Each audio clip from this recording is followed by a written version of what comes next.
마태복음 5장 말씀 가지고 맛을 내고 길을 비추는 인생이라는 제목으로 같이 함께 말씀을 나누기를 원합니다.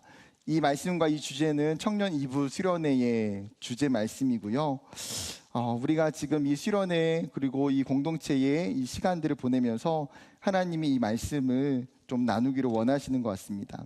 오늘 본문이 시작되는 마태복음 5장에서 예수님이 제자들과 무리들과 함께 산에 올라가셨습니다. 그리고 그들에게 말씀을 선포하기 시작하세요. 마태복음 5장에서 시작되고 있는 예수님의 이 말씀이 마태복음 7장에 가서 끝나게 됩니다. 이 마태복음 5장부터 7장까지를 산상수훈이라고 보통 표현합니다. 이 산상수훈에는 예수님의 여러 가지 가르침이 기록되어 있어요. 그런데 대부분 이 말씀의 중요한 핵심이 무엇입니까? 그리스도인의 삶, 제자의 삶이 무엇인지를 예수님이 지금 그들에게 가르쳐 주고자 하심이에요. 여러분, 오늘의 본문을 눈으로 한번 그려보았으면 좋겠습니다. 수많은 사람들이 산에 오른 후에 평지나 앉을 자리를 찾아서 앉기 시작해요. 그리고 그들이 그 산에서 한 분을 바라보고 서 있습니다. 누구입니까? 예수님을 바라보고 있어요. 잠시 후에 그 예수님께서 수많은 몰려든 사람들을 향해서 말씀하십니다. 뭐라고 말씀하셨습니까? 너희는 세상의 소금이다. 그리고 잠시 후에 너희는 세상의 빛이다 라고 말씀하고 있어요. 지금 예수님께서 거기에 있는 수많은 사람들에게 뭐라고, 너는 소금이고 너는 빛이다 라는 비유를 지금 그들이 듣게 된 거예요. 여러분, 종종 누군가 아이덴티티, 어떠한 정체성을 설명하기 위한 가장 쉬운 방법은요, 비유입니다. 비유.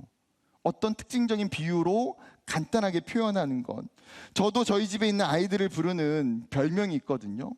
제가 큰아들 찬이한테는 보통 우리 집의 기둥, 장남 이런 표현들을 많이 써요. 둘째 딸 하윤이한테는 센터다 너가.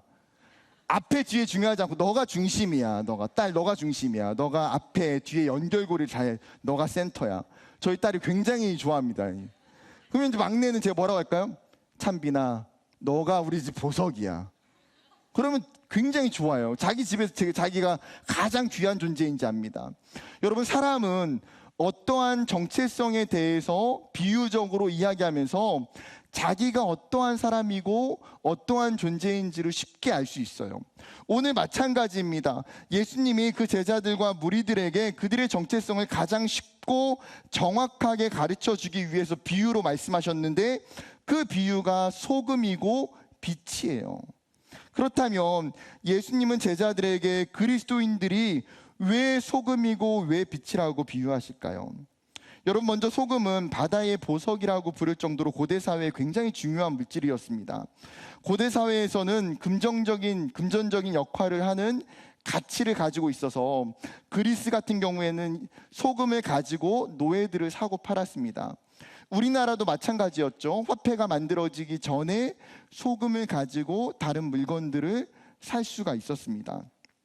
이러한 소금은 음식을 보존하고 음식의 부패를 방지하는 역할을 했고요. 병의 치료제로도 사용됐고 제사의 도구로도 쓰였습니다.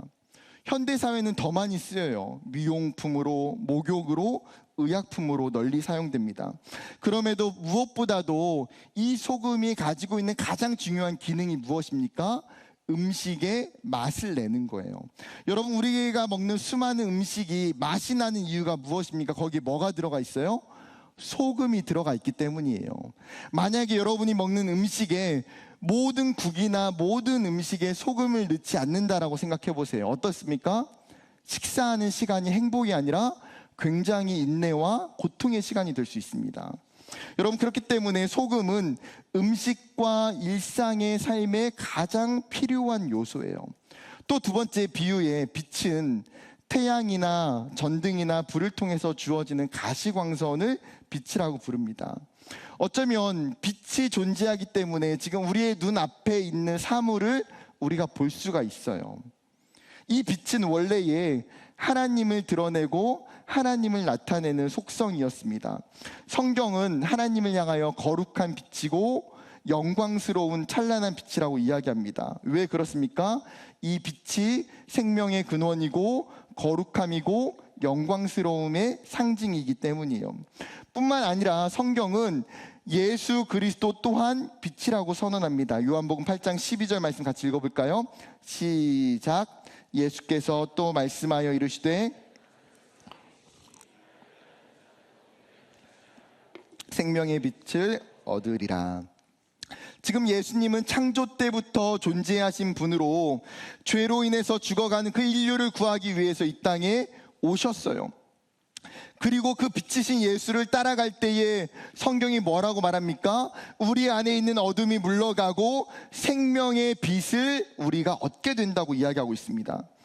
즉 이 빛은 하나님의 속성이자 예수 그리스도의 사역을 드러내는 핵심 요소예요. 그런데 여러분, 그 거룩한 빛이 이제 누구에게 임했습니까? 그의 백성들에게 임하여 그 백성들을 향하여 빛이라고 이야기해요. 빛이 전혀 될 수 없는 어둠에 속한 자들 가운데에 하나님이 우리에게 빛을 밝혀주사 우리가 빛의 자녀가 되고 그 빛 가운데에 걸어가게 하셨어요. 즉 소금과 빛이라고 하는 것은 이 세상을 움직이는 대표적인 상징물입니다. 소금은 세상을 변화하는 힘이 있고요, 빛은 세상을 인도하는 힘을 가지고 있습니다. 지금 예수님께서 제자들을 향해서 너희가 세상의 소금이고 너희가 빛이라고 말씀하시는 것은 정말 소금처럼 부패한 이 세상 가운데에 이 세상을 보존하는 삶으로, 어두운 세상 가운데에 그 세상을 밝히 비추는 존재로 살아가라고 말씀하시는 거예요. 그런데 13절과 14절에 보게 되면, 자세히 보면요, 이 비유가 명령형으로 쓰여져 있지 않습니다. 즉 너희가 세상의 소금이 될지라, 세상의 빛이 되라 라고 말씀하고 있지 않아요. 성경이 정확히 뭐라고 이야기하고 있습니까? 너희는 세상의 소금이다, 너희는 세상의 빛이다. 직설법으로 말씀하고 있어요. 여러분, 이게 무슨 의미입니까? 무슨 말이에요? 하나님의 자녀로 부름받은 자들은 이미 그 존재가 소금이고 빛이라는 거예요. 우리가 어떤 기준에 도달해서, 우리가 신앙의 연차를 쌓아서, 우리가 어떤 믿음의 성취를 했기 때문에 어느 순간에 하나님이 우리를 소금이라고 말씀하시고 우리를 빛이라고 이야기하시는 게 아니라는 거예요. 스스로의 열심과 노력으로 우리가 취득한 것이 아니라, 우리가 소금이 되고 우리가 빛이 된 것은 하나님의 은혜로 인하여서 그분이 주시는 전적인 선물이에요, 선물. 팀 켈러 목사님이 이와 관련해서 이렇게 설명하십니다. 스스로 이룬 것들을 통해 증명되는 정체성은 그것들이 무너지게 되면 함께 무너진다. 그러나 기독교 정체성은 내가 이룬 것이 아니라 예수님께 받은 것이다. 즉 이것은 바로 나의 부족함에도 불구하고 하나님께서 나를 사랑하신다는 정체성이다. 여러분, 맞습니다. 그리스도인들에게 주어지고 있는 이 정체성은 내가 만든 것이 아니에요. 내가 성취한 것이 아니에요. 예수님이 우리에게 그냥 값없이 주신 것이에요. 그것을 통해서 우리는 하나님의 위대하고 놀라운 사랑을 깨달을 수 있어요. 하나님, 도대체 내가 무엇이관데, 하나님 내가 어떤 삶이길래 하나님 나를 소금으로, 하나님 나를 빛으로 부르셨습니까? 우리 안에 있는 이 의문을 해결할 수 있는 유일한 방법은 그분의 사랑뿐이에요. 사랑하는 청년 여러분, 그렇기 때문에 우리가 하나님이 우리에게 주셨던 이 분명한 정체성을 붙들기를 원합니다. 내가 정말 소금이구나, 내가 정말 빛이구나. 여러분, 이 사실을 여러분 스스로가 믿으셔야 돼요. 내가 지금 어떻게 살아가는지에 의해서가 아니라, 내가 지금 믿음이 있는지 없는지에 의해서가 아니라, 내가 열심히 기도하고 봉사하고 어떻게 살아가는지가 아니라, 여러분의 그런 모든 삶과 상관없이 여러분은 이미 소금이고 여러분이 이미 빛이에요. 왜요? 하나님이 여러분을 그렇게 부르셨기 때문이에요. 그것이 하나님이 여러분에게 주셨던 정체성이에요. 그 정체성으로 인해서 나 스스로를 귀하고 거룩하고 소중하게 여겼으면 좋겠습니다. 여러분, 하나님께서 이 세상에 있는 모든 청년들을 소금으로 빛으로 부른 게 아니에요. 우리가 살아가고 있는 이 시대 가운데에 수많은 청년들 중에서 열의 한 명을 하나님이 보통 부르세요. 그 열의 한 명 중에, 100의 10명 중에, 1000의 100명 중에 하나님이 여러분을 부르셨다라는 사실이에요. 여러분, 옆에 있는 사람들에게 이렇게 이야기했으면 좋겠습니다. 당신은 하나님의 소금입니다. 한 번 더 이렇게 이야기했으면 좋겠습니다. 당신은 하나님의 빛입니다. 여러분, 믿으십니까? 여러분의 정체성이 소금이고 빛이란 걸 믿으십니까? 여러분, 주변에 믿음으로 잘 못 살고 그 삶이 이렇게 다운이 되고 영적으로 어려운 지체들이 있으면 여러분, 이 정체성을 이야기해 주세요. 야, 박소금, 야, 김소금, 너 지금 맛을 잃었어. 너 지금 잃었어. 정체성을 깨닫게 해주세요. 알죠? 이름을 부를 필요가 없어. 그냥 박소금, 김소금, 그냥 이소금 그냥 부르면 돼. 그냥 소금이 다 소금, 다 빛이에요. 여러분, 그 정체성을 통해서 우리가 다시 정신을 차리고 깨달아야 돼요. 하나님이 우리에게 주신 이 놀라운 정체성이, 여러분, 하나님이 우리의 가슴에 주신 것을 깨닫고 살아가는 저와 여러분 되기를 축복합니다. 한 걸음 더 나아가서 예수님이 이 비유 가운데에 소금과 빛으로 살아가는 자들에게 부르심의 자리가 어디인지를 오늘 말씀에서 가르쳐주고 계세요. 사실 오늘 비유는 너희는 소금이다, 너희는 빛이다 라고 이야기해도 그 의미와 내용에는 전혀 문제가 되지 않아요. 그런데 오늘 성경에 보게 되면 예수님은 소금과 빛이라고 하는 이 단어 앞에 의도적으로 중요한 수식어를 집어넣으셨어요. 어떤 단어입니까? 바로 세상에라고 하는 관용어를 집어넣고 계세요. 그런데 헬라어 원어 성경은 자세히 보면 세상이라고 번역되고 있는 이 단어가 사실 달라요. 소금 앞에 있는 헬라어 게스는 땅, 지구라는 단어이고요. 그 다음에 빛 앞에 사용되고 있는 헬라어 코스무라고 하는 단어는 우주라는 뜻을 가지고 있어요. 실제로 소금과 빛의 그 출처와 역할이 땅과 우주이기 때문에 원어 성경은 정확하게 기록하고 있지만 개역개정은 어쩌면 더 이 본문의 의미를 우리에게 직관적으로 가르쳐주기 위해서 이 두 가지 단어를 똑같이 세상에라고 번역하고 있어요. 듣는 사람으로 하여금 우리가 소금이고 우리가 빛이라고 하는 이 정체성의 부르심이 어디에 있는지를 그냥 단순하게 가르쳐주고자 하는 거예요. 너희가 어디에서 소금이고 어디에서 빛이냐? 세상에서. 지금 살아가고 있는 이 시간과 우리의 삶의 영역과 우리의 삶의 자리가 여러분 세상이라고 하는 사실이에요.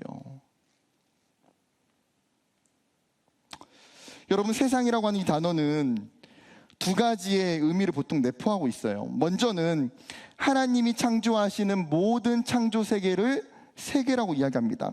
시편의 저자가 이렇게 선언하죠. 땅과 거기에 충만한 것과 세계와 그 가운데에 사는 자들은 다 여호와의 것이로다. 세상은 하나님이 창조하셨고 하나님의 소유이고 하나님의 통치 아래에 있다는 거예요. 모든 피조물과 모든 자연과 모든 인간이 이 안에 포함되어 있어요. 저와 여러분도 마찬가지죠. 또한 두 번째, 성경에서 다른 의미로 사용되는 세상은 하나님을 떠난 죄악된 가치관과 체계를 의미하기도 합니다. 요한일서 2장 15절 말씀에 이 세상이나 세상에 있는 것들을 사랑하지 말라. 누구든지 세상을 사랑하면 아버지의 사랑이 그 안에 있지 아니하니.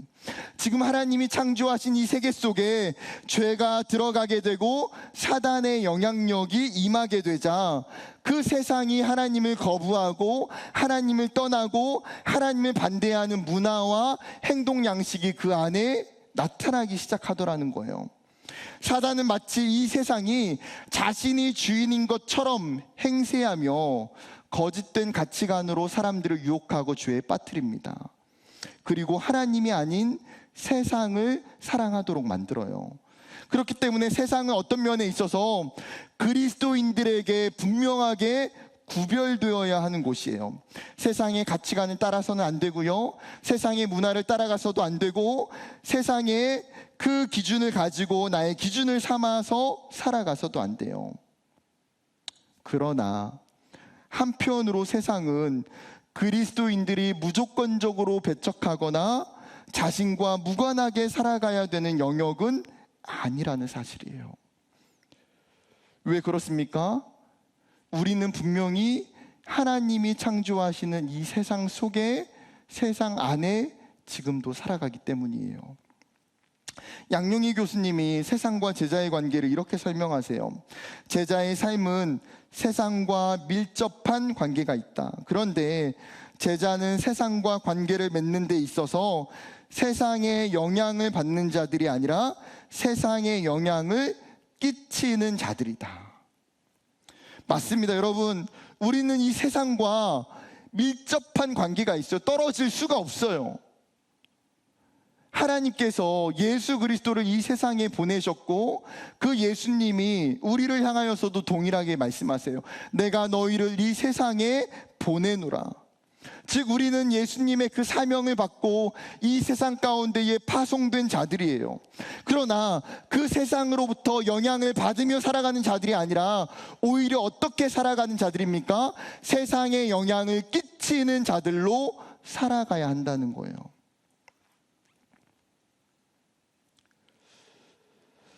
여러분, 맛을 잃어버린 세상에 맛을 내고 빛을 잃어버린 세상에 빛을 비추어야 돼요. 이것이 우리의 부르심이고 우리의 사명인 줄 믿습니다.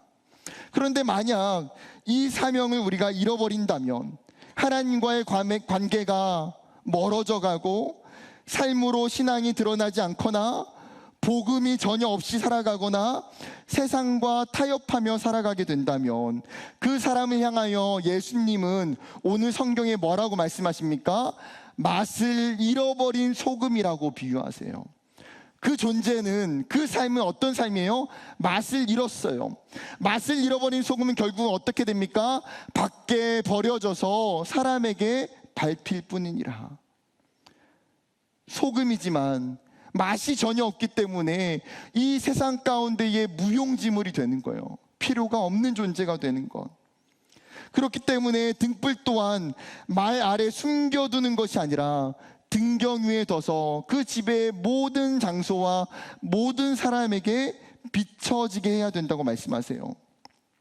보네포 목사님이 이 부분을 두고 이렇게 설명하고 계시는데, 제자도는 밤중에 비치는 빛처럼 평지에 솟은 산처럼 쉽게 눈에 띄는 것이 당연하다. 보이지 않도록 도망가는 것은 부르심을 거절하는 것이다. 보이지 않기를 원하는 예수의 공동체는 더 이상 그를 따르는 공동체가 아니다. 여러분, 제자의 삶에 나타나는 그 영향력은 지극히 자연스럽다는 거예요. 그 자체로 강력한 맛이 나는 소금이기 때문에, 그냥 그 자체로 강력한 빛을 가지고 있기 때문에 막을 수가 없어요. 14절에 뭐라고 표현합니까? 숨길 수가 없다. 숨길 수가 없다. 제자의 삶, 참된 그리스도인은 아무리 자신을 숨기려 해도 이 세상 가운데에 두드러지고 드러나고 보여질 수밖에 없다라는 거죠. 여러분, 예수님이 누가복음 4장의 18절에 이렇게 말씀하세요. 주의 성령이 내게 임하셨으니 이는 가난한 자에게 복음을 전하게 하시려고 내게 기름을 부으시고 나를 보내사 포로된 자에게 자유를, 눈먼 자에게 다시 보게 함을 전파하며 눌린 자를 자유롭게 하고. 여러분, 예수님이 이 땅에 오신 목적에 대해서 뭐라고 이야기하십니까? 내가 이 땅에 빛을 비추기 위해서 가난한 자들과 포로된 자들과 눈먼 자들과 눌린 자들에게 구원의 소식을 전하고 그들을 돕고 그들을 섬기며 그들을 사랑하기 위해서 이 땅에 왔다고 말씀하세요. 그리고 그 예수님의 사명과 부르심은 우리에게도 동일하다라고 예수님 말씀하세요.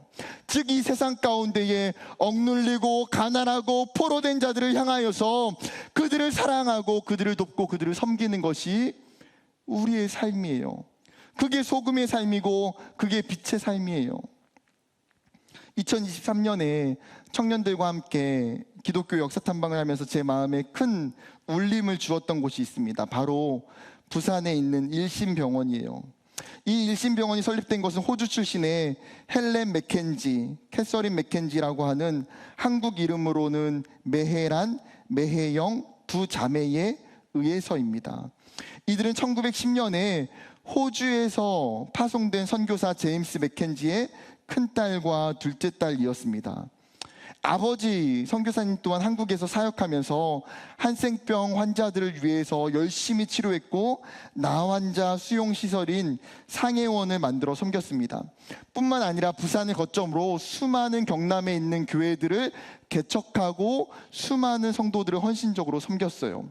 이런 아버지의 선교를 어렸을 때부터 이 두 딸이 보고 자라면서 아버지와 똑같은 선교의 비전을 갖고 그 마음을 품기 시작해요. 큰딸 메이란이 평양에서 고등학교를 졸업하고 호주 멜본 의대를 졸업하게 됩니다. 그리고 산부인과 의사가 되었습니다. 둘째 딸 메혜영은 로얄 멜본 간호학교를 졸업하고 간호 교수 자격을 취득하게 됩니다. 이 두 사람은 아버지가 섬겼던 한국에 와서 선교 사역을 하기를 원했어요. 그러나 한국 전쟁 당시에 선교사 입국이 불어되는 바람에 5년의 시간을 중국에서 선교사로 헌신했습니다. 그리고 1952년 2월 13일 부산으로 들어오게 됩니다. 한국에 들어와 보니까 한국 전쟁 이후의 한국의 사회의 참상은요 굉장히 끔찍했어요. 피난을 온 사람들이 전쟁 후에 아이를 낳을 곳이 없으니까 그냥 다리 밑에서 아이를 낳기 시작합니다. 그 모습을 보면서 너무 가슴이 아파서 이 조선에 시급한 것이 여성들을 위한 산부인과 병원을 세워야겠다고 결심하게 됩니다. 그렇게 부산진교회 유치원 옆에 천막을 치고 일신 부인병원을 개원하게 됩니다. 그리고 이 두 명의 자매들이 자신의 평생을 한국에서 살아가면서 산모들과 아이들을 위해 헌신하게 돼요. 두 사람의 헌신과 기독교 정신이 이 병원에 여전히 고스란히 남겨져 있습니다.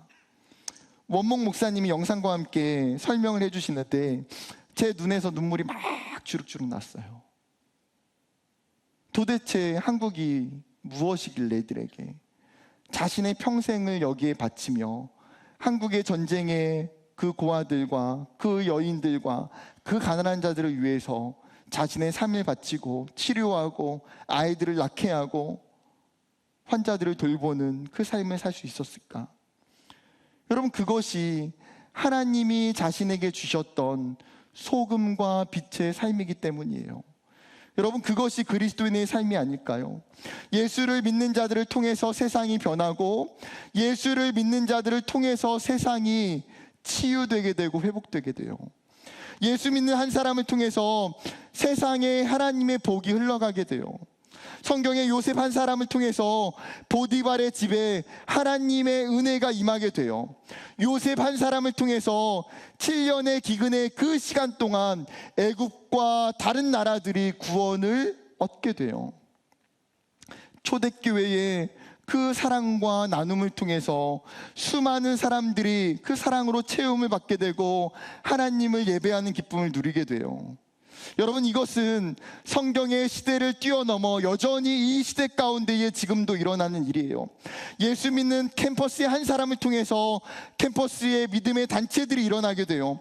예수 믿는 한 사람을 통해서 그 직장 가운데에 기도의 모임들이 일어나고 성경 공부가 일어나고 예배하는 사람들이 세워지게 돼요. 예수 믿는 한 사람을 통해서 믿지 않는 가정에 복음의 씨앗이 뿌려지고 온 가족들이 예수를 믿게 돼요. 예수 믿는 한 사람을 통해서 선교지에 교회가 세우고 그 마을이 다 변하게 돼요. 예수 믿는 한 사람의 영향력을 통해서 수많은 사람들이 일자리를 얻게 되고 그 가정들이 믿음 안에서, 사랑 안에서 살아가게 돼요. 하나님이 여전히 이 일을 위해서 우리를 부르신다라는 사실이에요. 여러분의 삶은 어떻습니까? 여러분, 우리의 인생이 교회에서만, 교회의 소금으로, 교회의 빛으로 살아가는 인생이 되지 않길 원해요. 어디에서요? 세상에서. 하나님이 여러분을 보내시는 그 세상에서, 가정에서 소금으로, 캠퍼스에서 소금으로, 직장에서 빛으로 살아가도록 부르셨어요.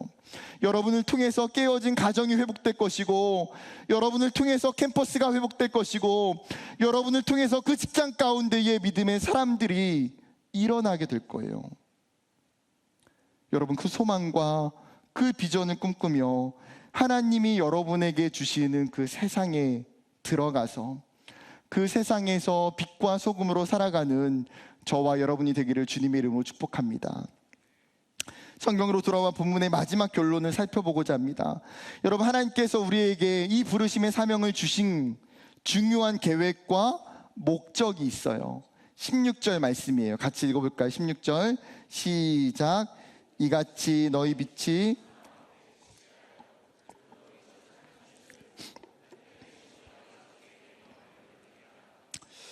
여러분, 우리가 이 땅을 살아가면서 맛을 내는 소금으로, 빛을 비추는 자로 살아갈 때에 우리의 삶 가운데에 착한 행실이 나타나게 된대요.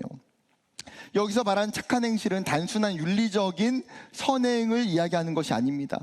그것을 뛰어넘어서 우리가 하나님과의 관계 속에서, 우리가 예수 그리스도 안에서 살아갈 때에 하나님의 의로우심이, 하나님의 사랑이 우리에게 경험됨으로 통하여서 우리 안에 그 사랑을 가지고 이웃 사랑을 실천하는, 이 세상 가운데 그 사랑을 나타나는 모든 일들이 착한 행실로 나타나게 된다는 거예요. 중요한 것은 우리의 빛을 비추어 착한 행실을 드러내는 것이 자신을 자랑하고자 함이 아니라는 거예요. 나를 드러내기 위해서 착한 행실을 하는 게 아니에요. 세상에 어떤 사람들은 자신이 했던 많은 일들을 사람들에게 자랑하기를 원합니다. 이야기하기를 원해요. SNS에 올리면서 나는 이렇게 좋은 사람이라고 말하기를 원해요. 자신을 자랑하는 거죠. 그런데 그리스도인들의 드러냄의 목적은 오직 한 가지예요. 내가 주인공이 아니라 내 인생 가운데 진짜 주인공이 되시는 여호와 하나님을 드러내기 위함이죠. 이를 위해서 하나님께 영광을 올려드리고자 함이에요. 베드로 사도가 초대교회 성도들에게 동일하게 선포합니다. 베드로전서 2장 12절 너희가 이방인 중에서 행실을 선하게 가져 너희를 악행한다고 비방하는 자들로 하여금 너희 선한 일을 보고 오시는 날에 하나님께 영광을 돌리게 하려 함이라. 여러분, 우리는 하나님이 만드신 존재로 그러한 우리는 예수 안에서 선한 일, 하나님의 일을 하기 위해서 부름심 받았다고 이야기해요. 그리고 그 선한 영향력, 착한 영향력을 통해서 뭐 하라고 이야기합니까?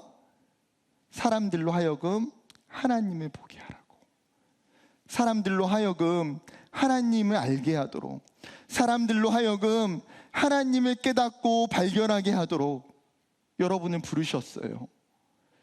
여러분을 통해서 주변에 믿지 않는 수많은 친구들이, 수많은 직장의 동료들이 여러분의 그 모습을 통해서 하나님을 발견하고 하나님을 믿게 될 줄 믿습니다. 그것이 우리의 진정한 가장 중요한 목적이에요. 말씀을 맺고자 합니다. 여러분, 이제 우리에게 주어진 과제는 뭐예요? 내가 무엇을 어떻게 이 세상 가운데에 소금과 빛으로 살아갈 거냐는 거예요. 여러분, 말씀을 듣고 고민하셔야 돼요. 내가 어떻게 해야 하나님의 영광을 드러낼 수 있을까? 복음이 필요한 자들에게 복음을 전하는 것, 회사에서 부정적인 방법이나 거짓말이나 잘못된 것들을 행하지 않고 정직하게 살기를 실천하는 것, 학교나 가정이나 직장에서 말과 행동을 바르게 하고 좋은 본을 보이고 좋은 문화를 만들어가는 것, 내 주변에 있는 사람들을 예수님의 사랑으로 섬기고 나누고 돕는 이웃 사랑을 실천하는 것, 힘들고 어려운 사람들에게 하나님의 그 사랑으로 위로하고 격려하는 것, 여러분 그 밖에도 수도 없이 많을 거예요. 여러분의 삶의 자리에서 여러분 하나님이 원하시는 그 방법을, 그 삶을 찾기로 원합니다. 여러분의 그 삶을 통해서 맛을 내고 세상을 비추세요. 그리고 그 삶을 통해서 하나님의 영광이 드러나고 하나님의 임재와 하나님의 은혜가 여러분의 삶에 충만하게 나타나기를 주님의 이름으로 간절히 축복합니다.